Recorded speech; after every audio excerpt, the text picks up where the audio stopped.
as you rightly mentioned, like 49% organization, they are basically calling back to the employees and remote working. But in my views, remote working will still exist because in IT, reason is uh, people are not basically preferring to come back to office, especially in IT. And if you see the shortage of the skill set post-pandemic is too high. Everywhere if you look at, like people are running short with their skill set. Reason is because the moment you are calling, they are putting the paper and they are leaving the organization. True. So definitely we are giving the option to the IT people to work from the home.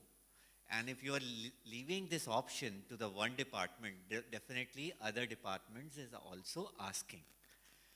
Another advantage companies are looking at the optimization of the overall cost of the business. Because earlier they were running like 5, 6 offices in a different places. They have consolidated and they have basically moved into one and moved employees on a remote working.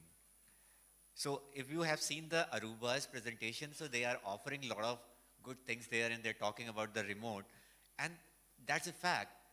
Security becomes one of the perennial problem. Reason is because you are working on your internet, which is basically provided by the DSL provider, and you are accessing a lot of information from the office, which is basically very, very critical. So there are chances for the vulnerability, and you need a solution to protect that.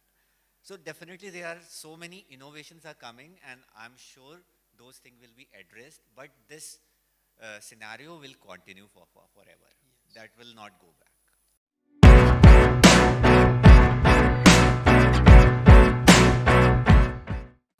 Reason is because, see, whenever we are talking for any new technology or adoption, first of all, enterprises, they have to look their benefits, whether their business is basically complementing to that or not.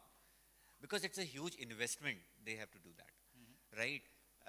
Definitely 5G infrastructure required a lot of, big investment. Reason is because it's agility, it's a speed, data transmission, one point to the another point. So you have to build a lot of channels actually. And building a lot of channel, see, we are putting a tower, simple tower, which is costing 5 CR now these days, right? And you're talking like within 100-meter vicinity, there will be 3 or 4 towers, which will help to transfer your data, right? That's a very huge investment we are talking. Now coming to the straight away business, enterprises, let's say my enterprises, I'm running 6 companies. One company doesn't require, but another company require it, but they don't have right business case because they can basically, they can live with the scenario wherein like I can manage 1 day data lag.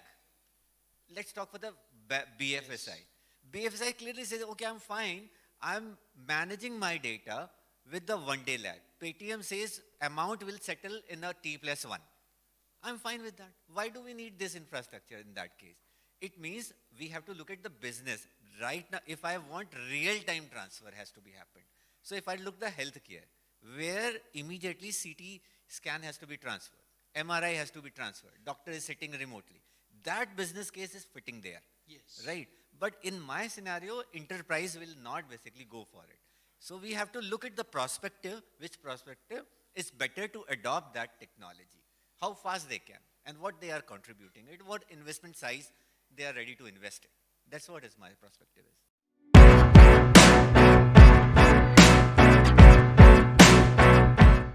Use case, very interesting use case. Recently, like we were participating for that. China basically want to give 100 Mbps access in bullet train, which runs on a speed of 500. Can you imagine the use case? And they came to India to develop this solution. And India bid and won that. Yes. So right. We have a brain, but that's a use case. Is there? So we were digging down why China wants to give this particular scenario. What is the need in the bullet train to basically use 100 Mbps, right? They said experience. So their use case was very clear. Experience to the people there, right? Similarly, we have to figure out the right use case to use the technology. That's what is my point Yes. is. See, if your house has a 4 doors and you are thinking only to basically lock one door, that's not right idea actually. But you definitely thinking in a right direction, at least the entry points has to be covered. So that's what a zero trust is, because there is a big checklist which you have to look. But at, if any vulnerability is hitting at the entry gate itself, and you want to kill there, for that, like trust is the best solution. There are number of the vulnerabilities are like ransomware and other stuff which are hitting to us, but this zero trust will help you definitely. Another perspective is definitely your partner, your vendors, they will play the key role for the implementation, because they know they know the use cases better, and they know the domain you are, so that they can help in a way they can basically protect and the critical touch points. Let's say you have a very large enterprise, let's say 2 lakh users are working there, 2 lakh endpoints are there. But your budget is, let's say, only for the 500,000 or 2,000 people. There are use cases actually, everywhere the moment you go there. So then you have to look for the critical touch points. First of all, what critical touch points you have to cover it. But that's a first step, baby step you say. And then probably you can grow, and it is a requirement. You cannot say no. As every house needs a lock, every endpoint needs a zero trust. So there is a no choice actually. Yeah.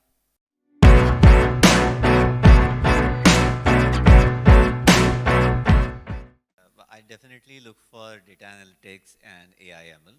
Reason is because if you are an enterprise and having large information, large data, you need to basically prepare yourself for the next level. For that, your data analyst tool really help to basically predict any next level of requirements what you are looking or innovation you are looking for. Do you have any figure how many CIOs they have promoted as a founder or co-founder or CEO? You have any figure in India? In India, now these days, because most of the CIOs, they are looking for next role, but they are not getting, so they becomes as a startup entrepreneurs. So, in my circle itself, if I look the number in out of 100, I can say 7 or 8% people they started thinking. And 3 to 4% they promoted is the CEO. CEO as well. Yeah. I totally agree. Yeah. Totally And agree. now the